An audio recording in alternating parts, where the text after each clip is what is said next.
Naging jowa ko si Sir.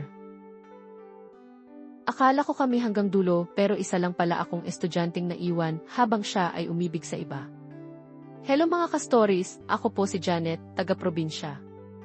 High school ako noon nung nagsimula ang kwento ko. May boyfriend na ako siya si Sir. Pero bago pa siya naging teacher sa school namin, matagal na kaming magkarelasyon 5 taon na. Hindi pa siya assigned sa school namin noon, sa ibang lugar pa siya nagtuturo. Mahal na mahal ko siya at ramdam kong mahal din niya ako. Noon, hindi siya seloso. Palaging sweet, palaging present. Maganda rin naman daw ako maputi, mai-height kahit di gaano katangkad, kaya siguro proud din siyang ipagsigawan ako noon. Gwapo rin si Sir, kaya bagay kami, sabi ng iba. Pero nagbago ang lahat nang malipat siya sa school namin. Sa una, lihim pa ang relasyon namin. Pero dahil lagi siyang dumadalaw sa boarding house ko tuwing hapon at laging kasama ko sa labas, unti-unti kaming napansin ng mga teachers at students. Hindi naman kami bastos o easy, pero ramdam ng iba ang iba sa amin. Doon na nagsimulang lumamig ang lahat. Isang araw, may bagong guro na dumating, isang magandang dalaga. Maputi, matalino, classy. Sabi ng iba, crush ng campus si Maam.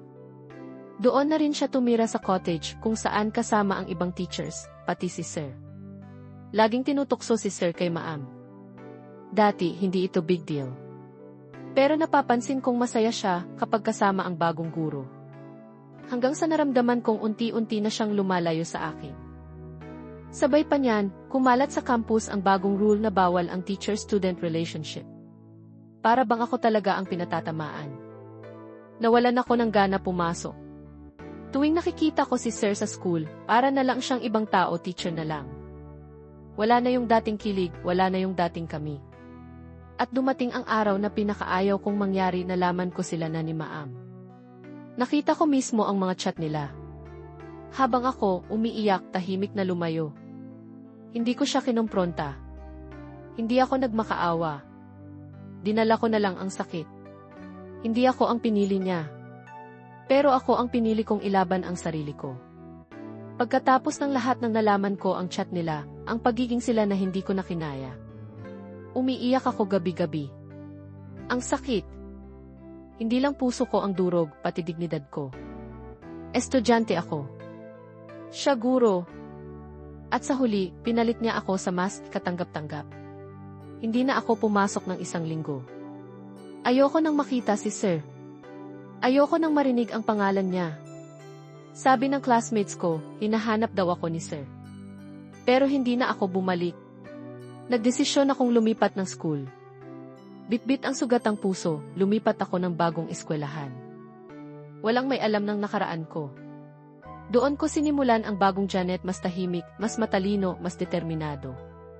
Hindi na ako nagpahinga para lang maghabol sa pag-ibig na hindi ako pinaglaban. Nag-focus ako sa pag-aaral. Pinangarap kong maging successful. Pinangarap kong balang araw, kapag nakita niya ako, hindi na ako yung babaeng iniwan niya, kundi yung babaeng pinagsisihan niyang iwan. Lumipas ang mga taon. Nakagraduate ako ng high school, nakapasok ng kolehiyo. Unti-unti akong nakamove on.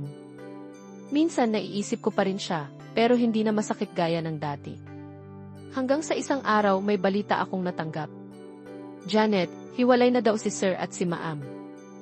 Nagulat ako. Hindi ko alam kung matatawa ako o maaawa. Sabi ng friend ko, naghanap daw siya ng paraan para makausap ako. Hinahanap niya raw ang pangalan ko sa Facebook pero hindi niya ako makita. Kasi, block na siya sa lahat. Wala na siyang access sa buhay ko. Ang hindi niya alam, may bago akong Facebook.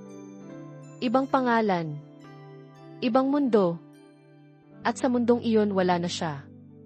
Hindi ko kailangan ng sorry niya, kasi mas importante ang respeto ko sa sarili ko. Mula nang malaman kong hiwalay na pala sila ni Maam, at hinahanap niya ako sa Facebook, wala akong naramdaman. Hindi na ako galit. Hindi rin ako masaya sa paghihiwalay nila. Wala na. Wala na talaga akong pakialam. Nagpatuloy ako sa buhay. Nakapagtapos ako ng kolehiyo kahit mahirap. Nagtrabaho ako, natutong tumayo sa sariling paa. Lumipas ang mga taon, natutunan kong hindi lahat ng akala mong para sa iyo ay para talaga sa iyo. Hindi ako naghanap ng bagong relasyon. Maraming pumuporma pero di ko sila pinapasok sa puso ko. Hindi dahil sarado ako sa pag-ibig, kundi dahil sa wakas, mahal ko na ang sarili ko. May mga gabi pa ring naaalala ko si Sir. Hindi dahil miss ko siya, kundi dahil minsan ako rin ay nagmahal at natutong bitawan ang taong hindi ako pinili. Ngayon, masaya na ako. Tahimik. Walang gulo. Single ako, pero buo. At kung darating man ang tamang tao, alam kong hindi ko na ibibigay ang buong mundo sa taong kayang sirain ito. Hindi ako naging huli niya, pero naging una ako sa sarili kong bagong simula. Hindi masamang magmahal, pero huwag mong ibigay ang lahat, lalo na kung hindi ikaw ang pinipili. Ang tunay na lakas, hindi sa paghahabol kundi sa paglalakad palayo, kahit mahal mo pa.